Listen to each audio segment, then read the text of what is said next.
What happens when the most powerful man on earth buys a car he can't drive? When former President Trump gets his hands on Tesla's fastest, most cutting-edge ride, the Model S Plaid, he makes headlines. But there's one massive problem. He legally can't even drive it. What starts as a flashy PR stunt spirals into a full-blown political scandal, dragging Elon Musk, the White House, and the entire auto industry into the chaos. Betrayals, secret deals, backlash from all sides. And just when you think it can't get worse, a shocking revelation flips the entire narrative upside down. How did one car turn into a national controversy? Stick around. This story is wilder than you think. Chapter 1. The car that changed everything. The south lawn of the White House was buzzing. Cameras flashed, news anchors prepped their segments, and somewhere in the crowd, a Tesla executive wiped sweat off his forehead. At the center of it all stood the man himself, Donald J. Trump, grinning like he'd just closed the deal of the century. And maybe he had. Folks, listen. Trump's voice boomed through the microphone. This right here, this is the fastest, the most incredible, the most American electric car ever made. And guess what? I just bought one. Applause. Cheers. A few gasps. Right next to him, polished to perfection, sat the Tesla Model S Plaid, a sleek, blood-red beast that looked more like a missile than a car. Elon Musk stood a few feet away, arms crossed, nodding, but his face was tight. The stunt was supposed to boost Tesla's shaky stock, reinforce his political alliances, and, let's be honest, break the internet. It was working. Reporters fired questions. Mr. President, will you actually drive the Tesla yourself? Trump smirked, patting the hood. Oh, absolutely. This thing's a monster. 0 to 60 in under 2 seconds. You believe that? It's like a rocket ship, American engineering at its finest. More cheers. The cameras ate it up. But in the back of the crowd, Secret Service agents exchanged looks. One of them, a grizzled agent named Carter, turned to his partner. You gonna tell him? You tell him. Nah, man. I like my job. Because here was the problem. Trump couldn't actually drive the damn thing. Not on a public road. Not even in a private parking lot without full security lockdown. The rule was simple. No U.S. president, sitting or former, drives themselves. Period. That hadn't stopped Trump from buying the car. And it sure as hell wasn't going to stop the media from going nuts over the reveal. But behind the podium, as the event wrapped up, Musk finally leaned in. You do know you're not allowed to drive this, right? Trump scoffed. Who says? Federal law. Secret Service. Common sense. Trump waved a hand. Nah, we'll work something out. Maybe I drive it on private property. Maybe I race Biden. That'd be something. Musk blinked. You're serious? Dead serious. People love this kind of thing. A little race. Maybe we put it on pay-per-view. Get some real money flowing. A sharp voice cut through their conversation. Mr. President, we need a word. It was Carter. Behind him, 3 more agents stood stone-faced. Trump frowned. Something wrong. Carter hesitated, then sighed. Sir, we need to talk about why you'll never drive that car. Chapter 2. The purchase no one saw coming. Mar-a-Lago's private garage smelled like polished leather and gasoline dreams. The Tesla Model S Plaid sat there, gleaming under the fluorescent lights, looking like it belonged to a Bond villain, not a former president. Trump stood next to it, arms crossed, admiring his newest prize like a kid on Christmas morning. She's a beauty, he muttered. Standing beside him, Eric Trump nodded eagerly. Fastest electric car ever. 0 to 60 in under 2 seconds. Trump finished, nodding. I know. I told the whole world. There was just one little problem. You can't actually drive it, sir, said Carter, standing a few feet away, hands clasped behind his back like a human wall. Trump turned, squinting. Says who? Says the United States Secret Service, sir. A heavy silence settled in. Carter shifted his weight, uncomfortable but unshaken. He'd been on detail long enough to know how this conversation was going to go. Trump took a step closer. Let me get this straight. I'm a private citizen. I just spent $130 grand on this beautiful machine. And you're telling me I can't drive my own car? Carter cleared his throat. Sir, no former president has driven on a public road since Hoover. It's a security risk. Trump scoffed. Hoover? What was he driving? A horse and buggy. He turned back to Eric. These guys, I tell ya, no vision, no sense of adventure. Eric chuckled nervously. He knew better than to get between his father and a brick wall. But Trump wasn't done. "I've been behind the wheel before, you know," he said. "I drove a truck once. Big rig. Beautiful machine. The people loved it." "Sir, that was a photo op," Carter replied flatly. Trump waved a hand. "Details. Point is, I can handle this thing. Hell, I bet I could beat Musk in a race. He's got those weird shoes. You ever see those? Total nerd." Carter sighed. "Sir, it's not about driving skill. It's about control. If you're behind the wheel, we can't protect you properly. If something happens, nothing's gonna happen. You got 4 guys following me at all times, cameras everywhere, snipers on rooftops. Who's gonna stop me? The deep state." Carter said nothing, just stared. Trump exhaled, shaking his head. "This is unbelievable. Biden gets to drive his Corvette, and I can't even take my Tesla for a spin." Carter hesitated. "Sir, Biden's Corvette never leaves his private driveway, and he's the sitting president. You, on the other hand, have a lot more enemies." That hung in the air for a second. Eric cleared his throat. "Dad, what if?" Trump cut him off.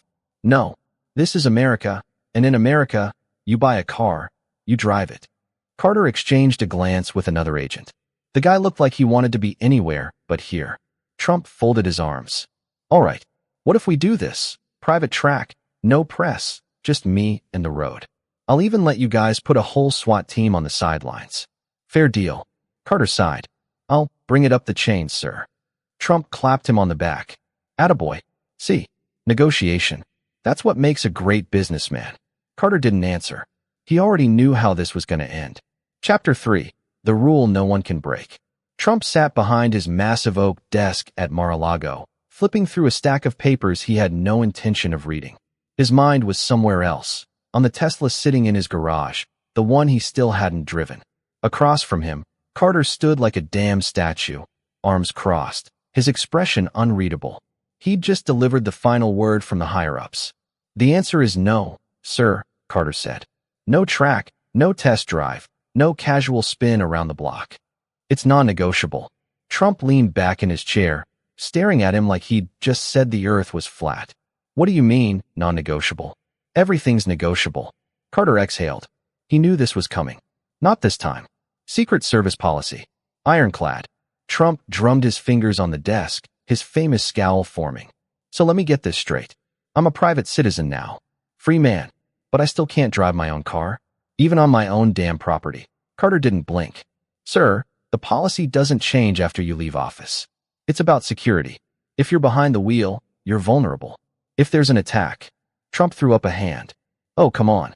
What? Some guy's gonna pop out of the bushes with a bazooka while I'm pulling out of the driveway. That's what you're worried about."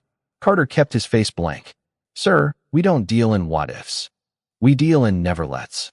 Trump let out a sharp laugh. "That sounds like something a loser would say. You think Putin has this problem? You think he's waiting around for permission to drive his car?" Carter wasn't about to take that bait. "Sir, with respect, you are not Putin." Trump scoffed, shaking his head. "Yeah, well, last I checked, this is still America. Land of the free. But I can't even take a joyride without the fun police busting down my door." Eric Trump, sitting quietly in the corner, cleared his throat. "Dad, maybe we just..." Trump turned on him. "Maybe we just what, Eric? Maybe we just roll over and say, 'Yes, sir,' 'No, sir,' 'Whatever you say, sir.' That's not how we do things." Carter's radio crackled. He ignored it. His job wasn't to argue. It was to get the message through. "Sir, I understand this is frustrating," Carter said, his voice level. "But this rule exists for a reason. Every living former president follows it. It's not personal." Trump smirked. "Not personal? Everything's personal, Carter." For a second, nobody spoke. The air in the room felt heavier than before. Then Trump leaned forward, resting his elbows on the desk. His voice dropped. "Tell me something, Carter. You got a car?" Carter hesitated. "Yes, sir." "What kind?" "Ford F-150. Trump nodded approvingly. "Good truck. American. Let me ask you this. If I walked into your garage right now and told you, 'Hey, buddy, you can't drive that anymore,' what would you say?" Carter exhaled. "Sir, it's not the same." Trump slammed his hand down on the desk. "It's exactly the same." Silence. Eric shifted uncomfortably. Carter didn't move. Then Trump sat back, exhaling hard. "Unbelievable. I buy the greatest car ever made, and I can't even use it. You know what that is, Carter?" That's communism. That's what that is. Carter, to his credit, didn't react. Instead, he glanced at his watch. If there's nothing else, sir, I have another briefing. Trump waved him off. Yeah, go do your thing. I'll be here. Staring at a car I can't drive. Carter gave a small nod, then turned and left. As soon as the door shut, Trump leaned back in his chair, staring up at the ceiling. Eric looked at him. So what now? Trump smirked. Now we find a loophole. Chapter 4. The backlash no one expected. Trump woke up to chaos. His phone was already vibrating like a bomb about to go off. Messages, missed calls, notifications stacking up like a bad poker hand. He grabbed it off the nightstand, blinking at the screen. Fox News. Trump's Tesla controversy sparks outrage. CNN. Former president defies security, demands to drive. MSNBC. Trump versus Secret Service. The car battle no one saw coming. Trump let out a long breath through his nose. You've got to be kidding me. Eric, already dressed and pacing near the window, turned. It's bad, Dad. Trump swung his legs out of bed, rubbing his temples. What's bad? The only thing bad is that I can't drive my own damn car. Eric hesitated. Yeah, well, the internet disagrees. Trump squinted at him. What the hell does that mean? Eric reached for the remote and flipped on the TV. A pundit in a navy suit appeared on screen, shaking his head like a disappointed father. This is the kind of reckless, ego-driven behavior we expect from Trump. The rules exist for a reason. He's putting his own security at risk, creating another circus, and frankly, it's pathetic. Trump pointed at the screen. Who the hell is that guy? Some security analyst, Eric muttered. But that's not the problem. Eric grabbed Trump's phone and swiped to Twitter. Trending number 1, hashtag Trump Tesla scandal. Trending number 2, hashtag security risk Donnie. Trending number 3, hashtag rules for a reason. Eric scrolled down. The tweets were brutal. At LibZone Trump. Imagine thinking you're above the law because you want to drive a Tesla. The most fragile ego in history. At MAGA_4_ever. Let the man drive. This is the deep state at work. Wake up. At Secret Service_Stan. This dude wants to do 200 miles per hour in a parking lot? LMAO. Enjoy retirement, buddy. Trump's jaw clenched. Let me get this straight, he said, voice sharp. The same media that calls me a dictator every 5 minutes is now mad that I want my freedom? That's rich. Eric sighed. Dad, this isn't about freedom. It's exactly about freedom, Trump snapped. These people want control. They see me buying the fastest car on earth, and they can't stand it. Eric hesitated. Yeah, but the optics are bad.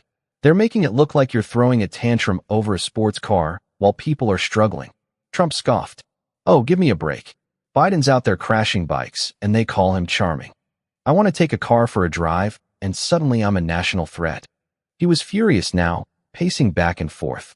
This is bull, he muttered.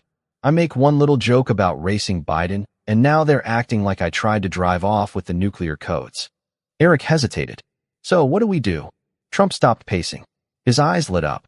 We flip the script, he said. We make this about something bigger. Eric blinked. Bigger than you fighting with the Secret Service over a Tesla? Way bigger. Trump grabbed his phone and started typing. A few seconds later, Eric's phone buzzed.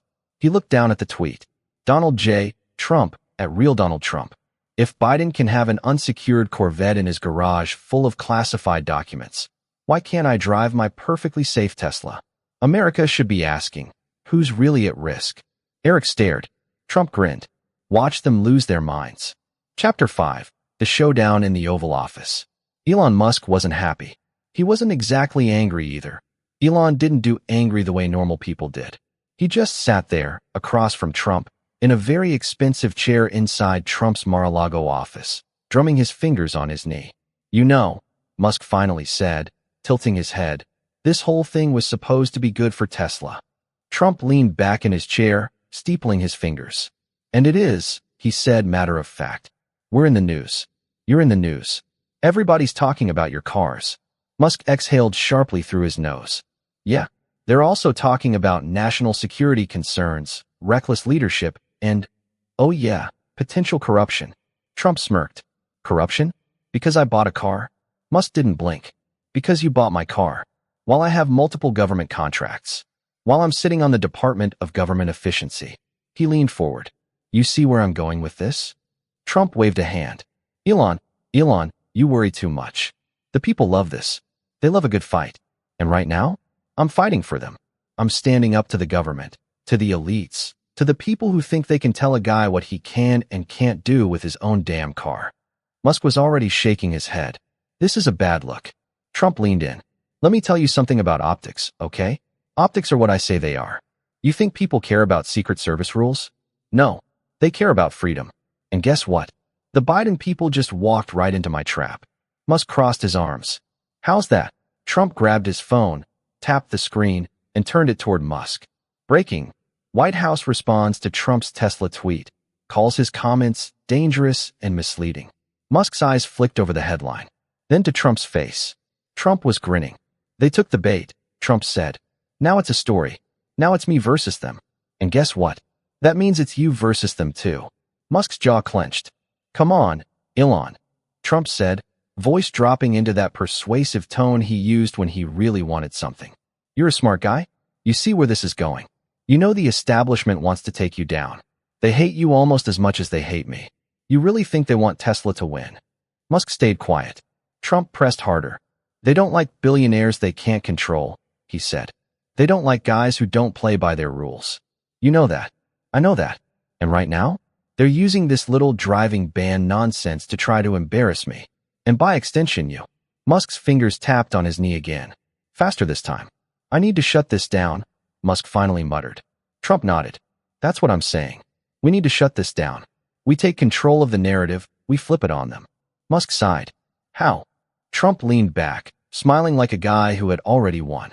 Simple, he said. We make it about something bigger. American innovation. Government overreach. The war on success. Musk stared at him for a long moment. Then, finally, he nodded. I'll make some calls. Chapter 6, The Master Plan. The call came in just after midnight. Trump was still awake, sitting in his private lounge, flipping through cable news channels with the volume on mute. Every station was talking about him. About Tesla, the Secret Service, the so-called reckless obsession with driving. Exactly what he wanted. His phone buzzed. Unknown number. But he knew who it was. He answered. Elon. A beat of silence. Then, Musk's voice. I've got a plan. Trump grinned. I knew you would. Musk didn't waste time. We flip it. We make this bigger than just you. We make it about the American worker. Trump sat forward. Now you're speaking my language. Musk continued. I announce a brand new Tesla manufacturing plant. Huge investment. Thousands of American jobs. And we tie it directly to this controversy. A pause. You'll be there for the announcement, obviously. Trump smirked. Obviously.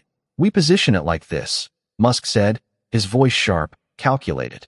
They tried to stop you from driving. They tried to stop Tesla. They tried to crush the American spirit. But you fought back. We fought back. Trump nodded. This was perfect. Musk kept going.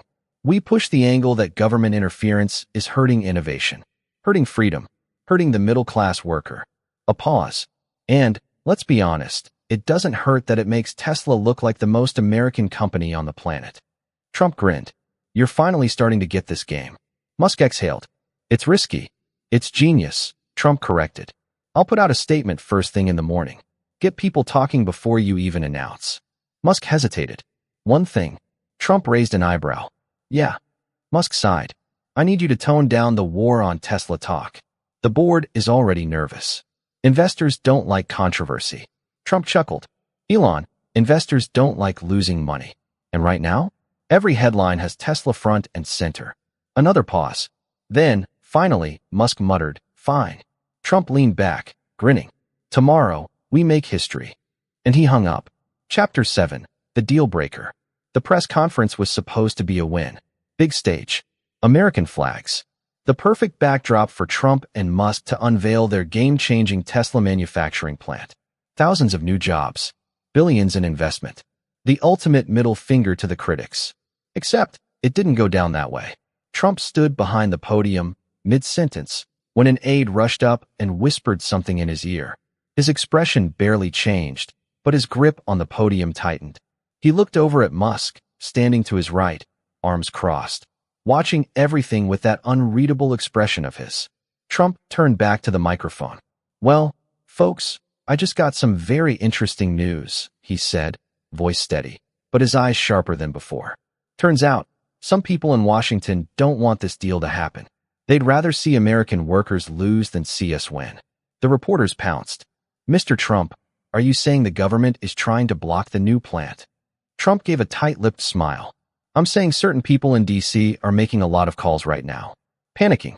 Because they know we're about to do something historic. And they don't like that. Not one bit. The murmurs in the room intensified. Musk didn't move. But he knew what was happening. He had already seen the emails. The pressure from investors. The quiet but very clear warnings from Washington. The plant was never going to happen. Not this way. Not with Trump standing next to him. A reporter turned to Musk. Mr. Musk, can you confirm this? Is Tesla facing government interference? A long pause. Musk cleared his throat. His voice was measured. Tesla is always working closely with regulators and officials to ensure our operations align with the best interests of the public. Total non-answer. Trump turned his head slowly. The room felt like it dropped 10 degrees. Musk felt it. That shift. That moment when everything in the room turned against him. Trump leaned back toward the microphone. Well, folks, he said, voice colder now. I guess that's what they call a safe answer. Musk kept his expression neutral. But he knew. This partnership was already over. Chapter 8.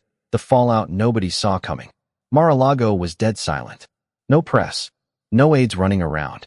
No Eric pacing in the corner, nervously checking Twitter. Just Trump, sitting in his private lounge, staring at the TV. Musk was on screen, standing in front of a row of Tesla employees, giving some sanitized corporate speech. Tesla remains committed to innovation, sustainability, and working with partners across all sectors to drive America's energy future forward. Trump let out a short laugh. Cold. Flat. Partner, he muttered under his breath. Musk hadn't even mentioned him. Not once. Just 24 hours ago, they were supposed to be standing side by side, changing the narrative, flipping the script. Now it was every man for himself. A knock at the door. Trump didn't look away from the screen. Come in. Carter stepped inside. Same suit, same Secret Service face, but this time he wasn't here to argue about a car. You see the news, sir? Trump grabbed the remote and muted the TV. What do you think? Carter nodded slightly. Musk is moving on. Trump exhaled through his nose. They got to him. Carter didn't say anything. He didn't need to. Trump leaned back. You know, Carter, I like the guy. Smart. Ballsy. A little weird, but that's fine. Weird makes money. He shook his head. But the minute the pressure hits, what does he do? Folds. Just like the rest of them. Carter shifted his weight. What's next? Trump let the question hang in the air. For the first time in days, he wasn't thinking about the Tesla. Wasn't thinking about racing down a private track just to prove a point. He was thinking about something bigger. His phone buzzed. He picked it up, checked the caller ID. An old friend. A powerful one. Trump smirked. He looked up at Carter. What's next? He repeated, standing up. Now, we go bigger. And just like that, the Tesla story was over. But the real game? It was just getting started. The Tesla scandal that changed everything. What started as a simple car purchase turned into a national controversy. A former president battling the Secret Service. A billionaire caught in the crossfire. A deal that was supposed to make history shattered in real time. But in the end, it was never just about the car. It was about power, control, and who really runs the show. Elon Musk walked away. The White House tightened its grip. And Trump? He did what he always does, pivoted to something even bigger. The Tesla was just the beginning. The real game is still being played. Don't miss what happens next. Hit that subscribe button, drop a like, and turn on notifications, because trust me, this is far from over.